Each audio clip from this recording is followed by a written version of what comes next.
Buen día, mi nombre es Brenda Cáceres y esta presentación tiene como objetivo presentar los aspectos clínicos de sarampión. El sarampión es una enfermedad viral aguda, es altamente contagiosa, puede ser prevenible mediante vacunas y está caracterizada por tener una fase prodrómica que incluye fiebre, tos, coriza y conjuntivitis, seguido de una erupción cutánea maculopapular no pruriginosa. Generalmente es una enfermedad que se produce en la infancia o en niños. Sin embargo, vamos a revisar más adelante que cualquier persona de cualquier edad puede ser susceptible y que además existen grupos poblacionales con los cuales debemos tener mayor identificación por su riesgo de tener complicaciones. A la derecha tenemos la imagen de un niño que presenta el rash típico que podemos observar en sarampión. Con respecto a los datos históricos, dependiendo de la literatura podemos encontrar antecedentes de la enfermedad de hace 2000 años, incluso desde hace 5000 años. Sin embargo, la naturaleza infecciosa recién ha sido reconocida hace 150 años. En 1846, Panum estudió la epidemia de sarampión que sucedió en las Islas Faroe e identificó tres características que siguen vigentes hasta hoy. La primera es que es una enfermedad altamente contagiosa. Identificó que el periodo de incubación es aproximadamente 2 semanas y que había una aparente protección de por vida después de haber contraído la enfermedad. En 1954, Enders y Peebles identificaron y propagaron satisfactoriamente el virus de tipo salvaje en células de cultivo procedentes de tejido renal humano. Este fue el primer prerequisito que era necesario realizar para el desarrollo de la vacuna de virus vivo atenuado contra sarampión. En cuanto a la epidemiología del sarampión a nivel internacional, tenemos que la distribución de casos de sarampión se encuentra en diferentes países de todo el mundo. Sin la vacunación, las epidemias de sarampión podían durar entre 3 a 4 meses y estas se repetían en ciclos de cada 2 a 5 años. Es importante tener en cuenta que la vacunación contra sarampión marcó un hito en la distribución de casos de sarampión a lo largo de los años. Como ejemplo, podemos tener Estados Unidos, cuya incidencia se redujo en 99% después de la era postvacunal. Es importante reconocer que muchos países han logrado controlar el sarampión, muchos de ellos concentrados en América Latina. Sin embargo, existen aún brotes epidémicos que se han presentado en diferentes países de continentes como Europa, Asia y África, que han contribuido a la identificación de casos en estos países que ya no tenían transmisión autóctona a través de la identificación de casos importados. En cuanto al virus del sarampión, es importante definir que es un virus de ARN no segmentado, pertenece al género Morbillivirus, a la familia Paramyxoviridae, y se ha reconocido al ser humano como el único hospedero natural para este tipo de virus, aunque se han descrito también infecciones en monos. En cuanto a la composición antigénica, es decir, las proteínas estructurales, se han identificado 8 proteínas como las más importantes de este virus. Como ustedes pueden observar, las primeras 2 proteínas B y C están identificadas en el rol de la regulación y de la transcripción y replicación del virus. La proteína H básicamente está reconocida como participar en la adherencia del virus a las células del huésped. Las proteínas L, N y P se encuentran dentro del ARN y están adheridas al mismo. M, la proteína también llamada matriz, y F, que es una proteína que participa en la transmisión del virus desde una célula huésped hacia otra. Existen muchos receptores del virus del sarampión que se han identificado. Sin embargo, 2 de ellos han sido los que han destacado como mayor importancia.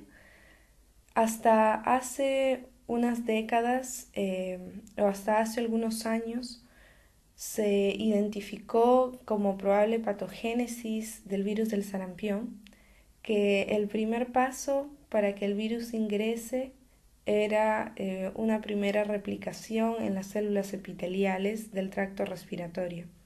Sin embargo, ahora ya se ha identificado a la molécula SLAM, por sus siglas en inglés, o también a la también llamada molécula de activación de señalización linfocitaria, como una de las primeras fuentes de reconocimiento del virus del sarampión para poder ingresar a las células del huésped, sobre todo a nivel del tejido linfocitario o el tejido linfoide del tracto respiratorio, como veremos más adelante. Esta molécula es una glicoproteína de membrana y está expresada básicamente en linfocitos T y B, aunque también se han identificado en las células presentadoras del antígeno. De ahí que se corrobora o se sustenta la hipótesis o la asociación que se ha visto del virus del sarampión con el linfotropismo que presenta y los efectos inmunosupresores. Adicionalmente tenemos otro receptor que es el CD46, es una proteína regulatoria complementaria y se encuentra ampliamente distribuida en los tejidos en primates. Esta proteína complementaria funciona como receptor tanto del virus salvaje como del virus vacunal. El virus del sarampión tiene características muy importantes. Es primero importante identificar que es un virión lábil y que es sensible al ácido, a enzimas proteolíticas, a la luz fuerte y al ambiente seco. Sin embargo, este virión puede mantenerse infeccioso si es que se encuentra suspendido en las secreciones o en estas gotas aéreas por diferentes horas. Es viable si es que se encuentra bajo esta forma, incluso en condiciones de una relativa baja humedad.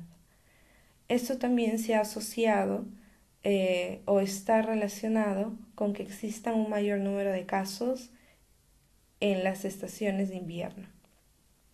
A la derecha ustedes pueden observar una microscopía electrónica del virus del sarampión. En cuanto a la patogénesis, se ha descrito que primero, una vez que una persona susceptible entra en contacto con el virus del sarampión, este ingresa o se encuentra expuesta a este virus, el virus ingresa e infecta inicialmente a las células linfoides del tracto respiratorio, justo a través del reconocimiento de este receptor SLAM. En literaturas anteriores se había identificado como primer ingreso del virus del sarampión en las células epiteliales del tracto respiratorio. Sin embargo, estudios recientes in vitro han demostrado que es a través de las células linfoides. Dentro de estas células linfoides se genera la primera replicación del virus, luego del cual se procede a la invasión de células epiteliales del tracto respiratorio. Una vez que el virus empieza a replicarse en estas células, es viable que se pueda liberar por vía aérea y por lo tanto esa persona ya puede iniciar la transmisión del virus hacia otros. Sin embargo, también se ha visto que esta invasión de células en el huésped no solo es a nivel del tracto respiratorio, sino también a nivel de intestino, vejiga y piel. Después de que ha habido una primera invasión de las células del tracto respiratorio, se evidencia invasión en otros tejidos y podemos observar manchas de Koplik, que son enantemas a nivel de la mucosa oral, y también la presentación de rash, el cual coincide con la aparición de anticuerpos a nivel sanguíneo.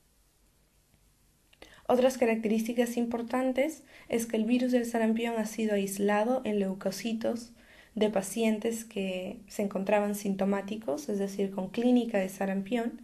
Se ha identificado que la célula sanguínea más lábil a infectarse por este virus es el monocito, pero también se han identificado virus en otras células, como son las células endoteliales, epiteliales de otras partes del cuerpo y dendríticas. Es importante reconocer que la infección de toda la mucosa respiratoria está muy relacionada con los signos clásicos de sarampión, sobre todo de la fase prodrómica, que son la tos y la coriza. Sarampión también puede causar croup, bronquiolitis y neumonía por todo el daño que genera a través del tracto respiratorio, que incluye edema, y también por la inmunosupresión que se genera a nivel celular. El daño del tracto respiratorio, como mencioné, por edema y también por la pérdida ciliar, puede predisponer a sobreinfecciones bacterianas y a su vez generar complicaciones como puede ser otitis media o incluso neumonía bacteriana. En cuanto a la transmisión del sarampión, la vía de transmisión es por contacto directo con las gotas de las secreciones respiratorias de personas infectadas. El periodo de incubación en promedio es de 10 a 14 días. Es mayor en adultos que en niños, por lo que se ha podido evidenciar en la literatura vigente. El periodo de contagiosidad, es decir, el periodo en el cual una persona puede transmitir el virus hacia otros, se ha determinado como 4 días antes del inicio del rash hasta 4 días después. La transmisibilidad varía entre un 85 a un 90% y los susceptibles son todas personas que no hayan sido inmunizadas o que no hayan presentado la enfermedad previamente. La inmunidad que se genera después de la enfermedad aparentemente es de por vida. Sin embargo, segundos episodios han sido raramente reportados y han presentado una clínica totalmente o muy diferente a la clínica que vamos a describir de un sarampión clásico.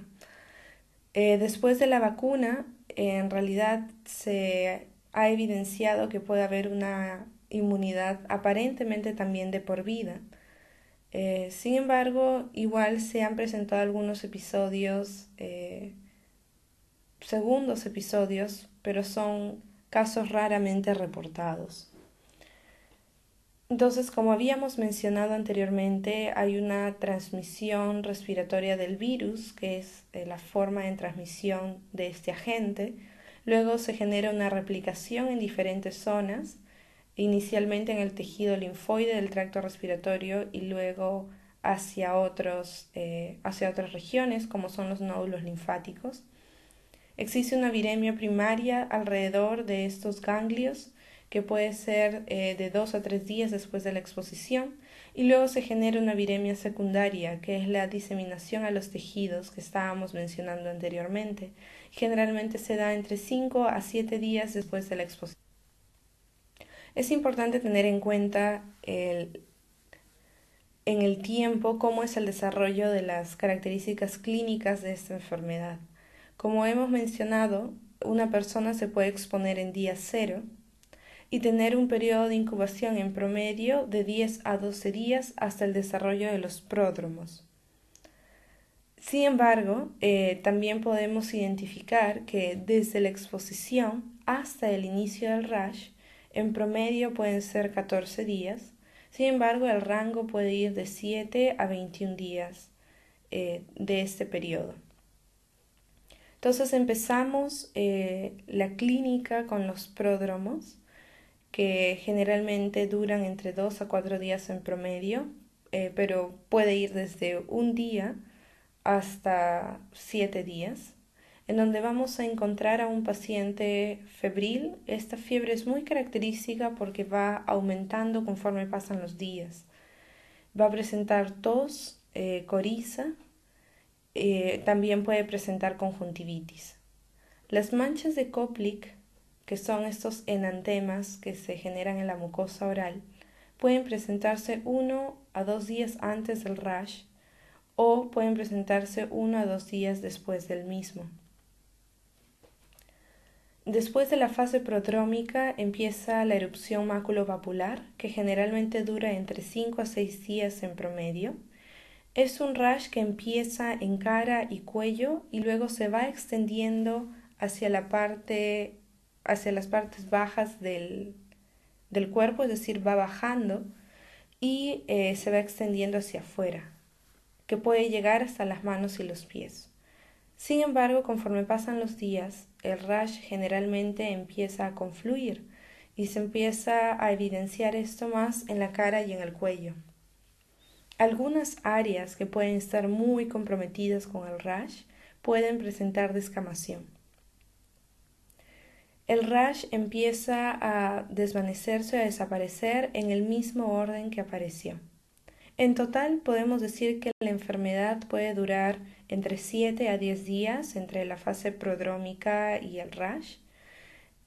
Otros síntomas que también se han asociado son anorexia o hiporexia, diarrea, que es más común en infantes, y también linfadenopatía generalizada. Es importante tener en cuenta que la tos puede ser el último síntoma o signo en desaparecer y que también se puede presentar una leucopenia importante en estos pacientes.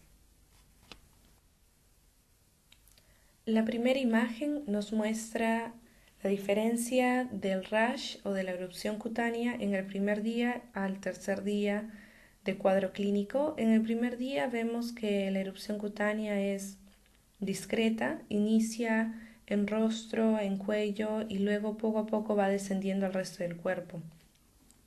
En cambio, en el tercer día vemos que la erupción cutánea es mucho más evidente, sin embargo confluente a nivel de la parte superior del cuerpo, es decir, en rostro, cuello y tórax. En la imagen de la derecha podemos observar cómo es el cuadro clínico dependiendo de cada uno de los signos y síntomas que se presentan en los diferentes periodos de la enfermedad. En el periodo prodrómico predomina la tos, los síntomas de resfriado o la coriza y la conjuntivitis.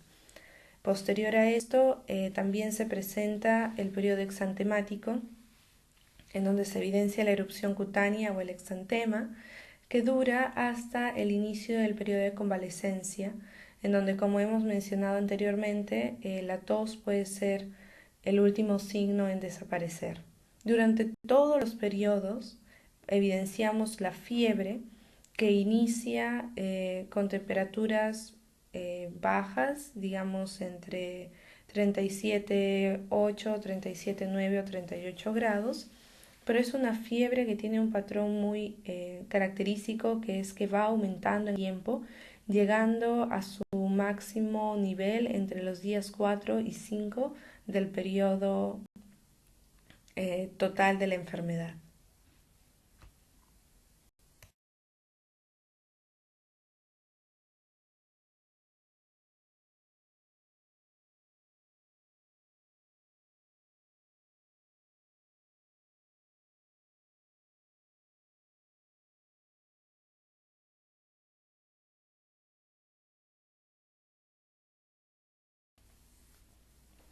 Tenemos en esta imagen señalada con la flecha blanca las manchas de Koplik en un paciente con sarampión. Como vemos, es más frecuente a nivel de los carrillos, es donde se puede ubicar con mayor facilidad o donde es frecuente que se encuentren, pero también pueden estar ubicadas en la orofaringe.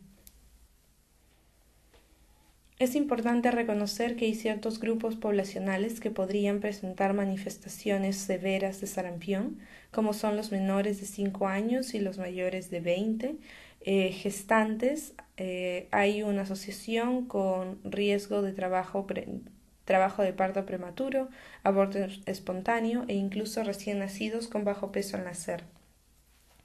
Personas que puedan tener algún tipo de inmunodeficiencia, sobre todo de la inmunidad celular, como por ejemplo leucemias, linfomas, personas con el síndrome de inmunodeficiencia adquirida, también presentar cuadros severos de esta enfermedad, como veremos en las diapositivas siguientes. También personas que puedan tener alguna otra alteración de la inmunidad como malnutrición, deficiencia de vitamina A, y que a su vez está asociado a mayor incidencia de diarrea, de deshidratación, sobreinfecciones bacterianas e incluso ceguera. Las complicaciones del sarampión pueden dividirse básicamente en dos grandes grupos, en aquellas relacionadas al tracto respiratorio y aquellas relacionadas al sistema nervioso central. Es importante comentar que cerca del 30% de los casos de sarampión reportan algún tipo de complicación y que esto es más frecuente en el grupo poblacional que mencionamos anteriormente, que son menores de 5 años y adultos mayores de 20. La mortalidad en sarampión se ha identificado como cerca del 0.2%. Con respecto a las complicaciones del tracto respiratorio, como vamos a ver más adelante, pueden ser básicamente por dos causas: por daño directo del virus contra las células del tracto respiratorio, o puede ser por las sobreinfecciones bacterianas. En ese contexto tenemos cuadros clínicos como otitis media o neumonía, en cuyo caso esta última es la causa más común de mortalidad en personas con sarampión. En el sistema nervioso central tenemos eventos agudos y efectos subagudos o crónicos. En el caso de los cuadros agudos tenemos la encefalitis aguda, que básicamente se produce cuando, o se da más frecuentemente, cuando existe un retorno de la fiebre durante la fase de convalecencia. Y lo que se evidencia en estos pacientes es una cefalea intensa, incluso pueden presentar convulsiones y alteración de la conciencia. En cambio, en la fase crónica o en la fase subaguda, tenemos a la panencefalitis esclerosante subaguda, que vamos a comentarla con mayor detalle más adelante. Otras complicaciones que también se han identificado en los casos con sarampión son diarrea, cerca del 8% en los niños que se han podido identificar en la literatura, y también se ha descrito hepatitis transitoria durante episodios de sarampión en adultos. Como mencioné anteriormente, tenemos básicamente dos tipos de complicaciones importantes en sarampión. El primero es relacionado con el tracto respiratorio y el segundo con el sistema nervioso central. En el tracto respiratorio, estas complicaciones se pueden deber por dos grandes causas, ya sea por un daño viral directo o ya sea por las sobreinfecciones agregadas. Sin embargo, estas infecciones sobreagregadas, que son en su gran mayoría bacterianas, están relacionadas o digamos los factores que influyen que estas infecciones se den es porque el virus ha generado un daño a nivel epitelial y por lo tanto este daño hace más susceptible al huésped de que otros agentes se puedan adherir y puedan infectar esa zona, pero también es porque el sarampión genera un estado de inmunodepresión celular. Entonces, esta disminución efectiva de la inmunidad celular también hace más susceptible al huésped de poder infectarse con otros agentes, sobre todo bacterianos, como mencionábamos. Como se mencionó anteriormente, dentro de las enfermedades del tracto respiratorio que se han podido identificar se encuentra la otitis media y la neumonía, que se encuentra relacionada al 60% de las muertes en infantes.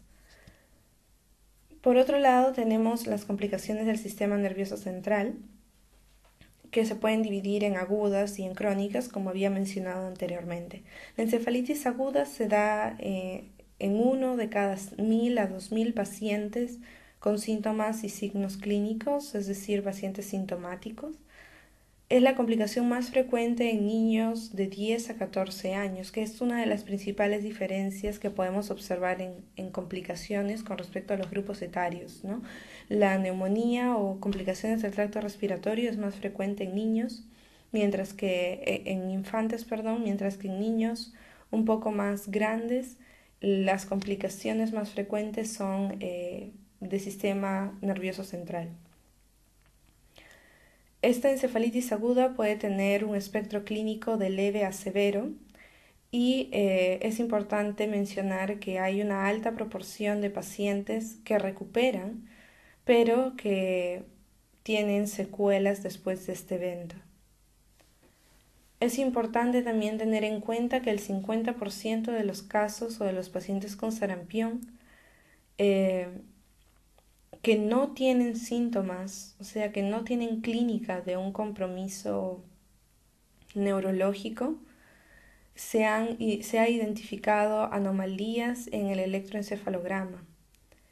De ahí que corrobora o es más evidente el tropismo o digamos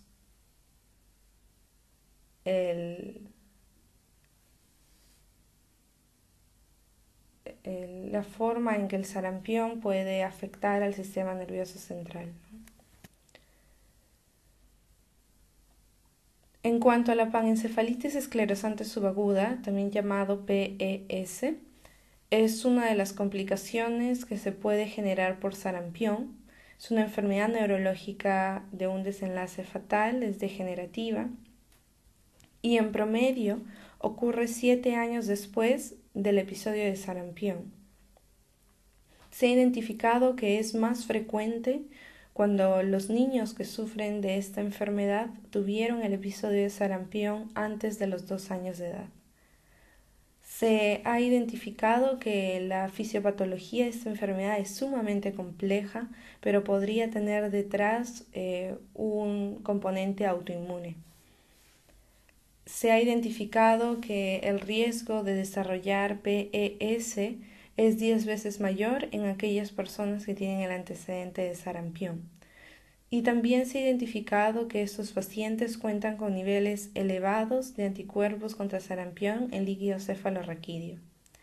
La fisiopatología de esta enfermedad que se ha podido dilucidar es básicamente por una infección persistente de un virus relacionado a sarampión en el sistema nervioso central. Esta persistencia ocurre a pesar de que puede haber una alta respuesta inmune del huésped por atacar el virus. Ahora, esta infección persistente no es una infección efectiva, es decir, lo que se ha podido identificar es que existen alteraciones a nivel genético del virus que no permite la replicación viral apropiada. Entonces, por lo tanto, se empiezan a generar una serie de virus anómalos dentro del sistema nervioso central y además el hospedero puede tener factores de riesgo como puede ser una inmunidad celular defectuosa o una habilidad de los anticuerpos específicos de confinar esos virus en la multiplicación celular.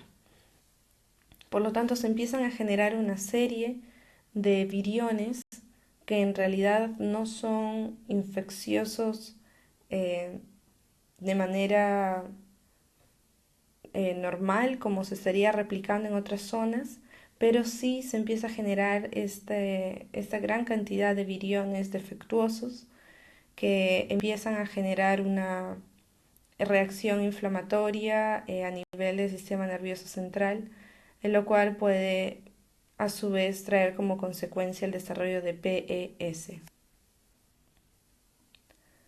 Es importante tener algunas consideraciones especiales con respecto a algunos grupos poblacionales específicos. Tenemos que hay personas que van a desarrollar una clínica de sarampión diferente a la que hemos descrito con anterioridad. El sarampión modificado es básicamente una forma extremadamente leve de sarampión que se ha identificado en personas que han tenido algún grado de inmunidad pasiva al virus. Por ejemplo, aquellos bebés que cuentan con anticuerpos maternos transplacentarios y digamos la madre se expuso durante el periodo de gestación, ha generado estos anticuerpos y a través de un pasaje transplacentario han llegado al bebé. También personas que han recibido alguna inmunoglobulina después de estar expuestas al virus. Algunos síntomas clásicos, como los que hemos descrito en los pródromos, las manchas de Koplik, el rash, podrían estar ausentes y puede presentar un mayor periodo de incubación. Es importante tener en cuenta que en este tipo de casos y en muchos de los casos que vamos a presentar a continuación, el diagnóstico de sarampión puede ser sumamente difícil. Es por eso necesario hacer una adecuada historia clínica, revisar los antecedentes epidemiológicos de contacto que puede haber tenido esta persona para poder tener una aproximación diagnóstica más adecuada. El sarampión atípico se ha descrito en personas que recibieron vacuna de virus muerto, que fue una vacuna que precedió a la vacuna de virus vivo atenuado que actualmente se utiliza a nivel mundial. Y estas personas que recibieron este tipo de vacuna luego se expusieron a virus de sarampión salvaje muchos años después. Estas personas se han identificado como cuadro clínico que presentan una fase prodrómica, pero el rash ya no empieza en rostro, en cuello y se va extendiendo hacia afuera, sino más bien empieza en zonas periféricas y tiene la característica de que puede ser pruriginoso. Sin embargo, las lesiones no solo son maculopapulares, sino pueden ser una combinación de lesiones hemorrágicas, vesiculares también. Estos pacientes pueden ser diagnosticados erróneamente como varicela o púrpura de Heno-Scheulen, reacción adversa a medicamentos o incluso síndrome de shock tóxico. Es importante tener en cuenta que los pacientes inmunocomprometidos pueden tener una clínica más severa de sarampión de la que hemos descrito anteriormente, sobre todo en pacientes que pueden estar con inmunosupresores por tratamiento de cáncer, post-trasplantes, pacientes con síndrome de inmunodeficiencia adquirida o también con el antecedente de inmunodeficiencias congénitas.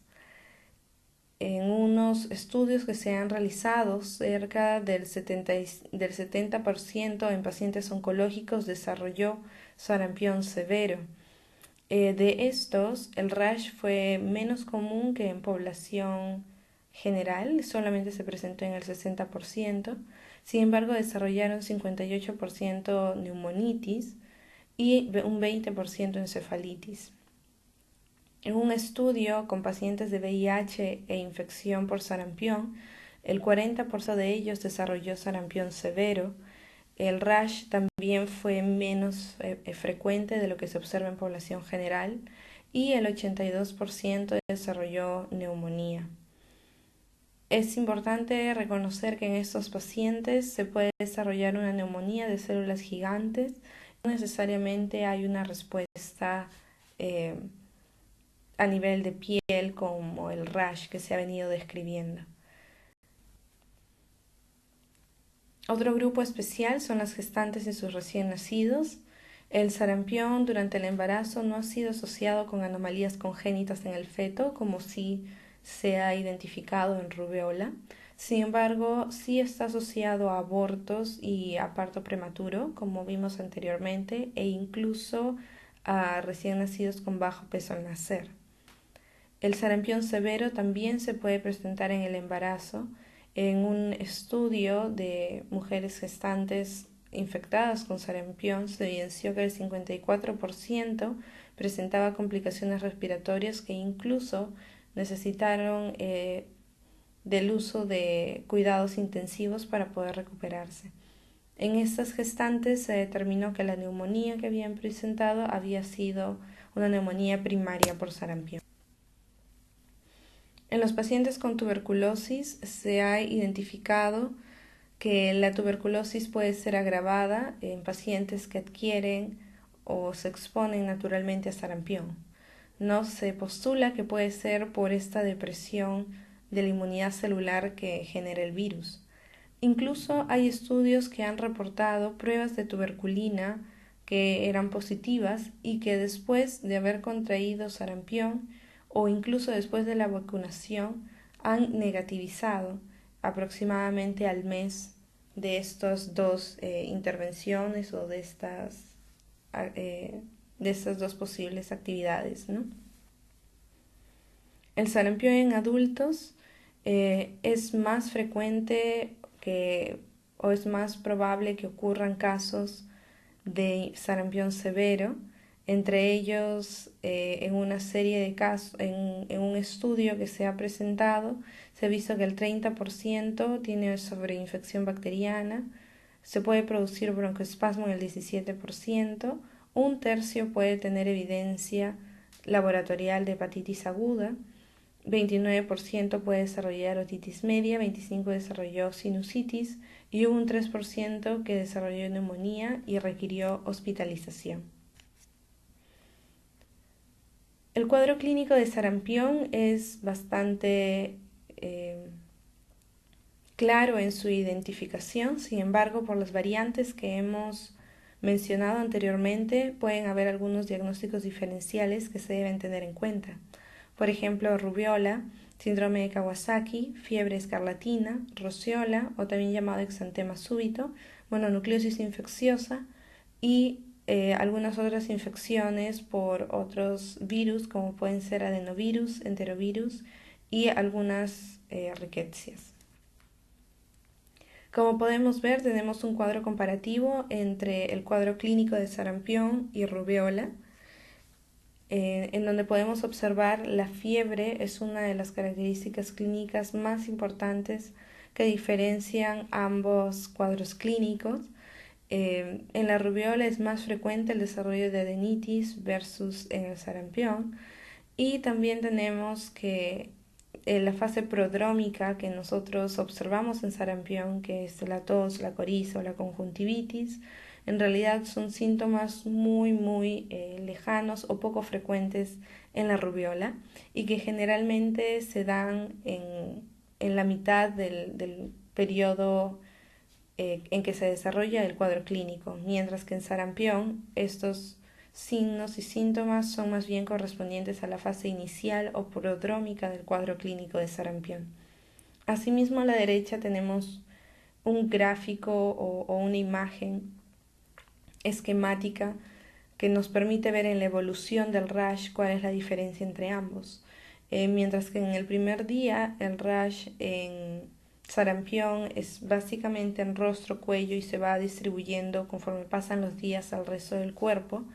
En realidad estamos ante un rash que es sumamente discreto conforme va avanzando en las otras partes del cuerpo en los siguientes días y que confluye en la parte superior del cuerpo, cara, cuello e incluso tórax, en lesiones maculopapulares en los días posteriores, mientras que en la rubiola es al revés. El rash es discreto, es mucho más discreto que el sarampión y empieza también, digamos, de la región cefálica y poco a poco va comprometiendo otras zonas del cuerpo. Sin embargo, al tercer día no se evidencia una confluencia maculopapular en la parte superior del cuerpo como sí es en sarampión, sino más bien este rash discreto, esta erupción maculopapular va descendiendo hasta que desaparece. Una de las principales estrategias que podemos utilizar para controlar el sarampión y también para la prevención es la vacunación. Es la principal estrategia de prevención primaria. Es una vacuna que proviene de virus vivo atenuado. Tiene una eficacia de 95% en niños vacunados a los 12 meses y de un 98% en los vacunados a 15 meses. Entre un 2 a 5% de niños con una sola dosis no va a generar inmunidad. Sin embargo, hasta el 99% de personas que reciben las dos dosis tienen evidencia de inmunidad serológica. Es administrada junto con los antígenos de peras y rubiolas en la vacuna SPR. Sin embargo, también existe una versión para adultos que incluye solamente los antígenos de rubiola y de sarampión. Esta vacuna se encuentra como parte de nuestro esquema nacional con la siguiente aplicación: la primera dosis al año y la segunda dosis a los 18 meses. Es importante tener en cuenta que aquellos niños que no han completado el esquema anterior deben recibir las dosis faltantes antes de los 5 años y con un intervalo mínimo de 6 meses entre dosis y dosis. Como principales conclusiones tenemos que el sarampión es una enfermedad febril eruptiva, como ya hemos visto, es prevenible a través de vacunas, altamente contagiosa también, y que en el país se ha mantenido controlada durante los últimos 17 años. Sin embargo, como seguro ya es de su conocimiento, hemos tenido 2 casos confirmados de sarampión en marzo de este año, por lo cual se tuvo que desplegar las actividades de prevención y control correspondientes. Es importante tener en cuenta que el sarampión puede tener complicaciones importantes que están relacionadas con el tracto respiratorio, gastrointestinal y el sistema nervioso central.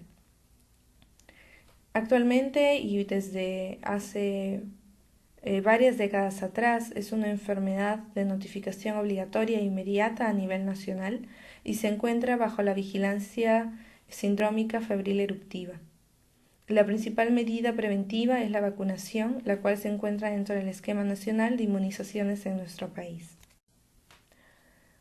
Las referencias que se han utilizado para la presente presentación son las que ustedes pueden observar y pueden tener mayor información si acceden a cada una de ellas para poder tener mayor información sobre algún tema en específico. Muchas gracias por su atención.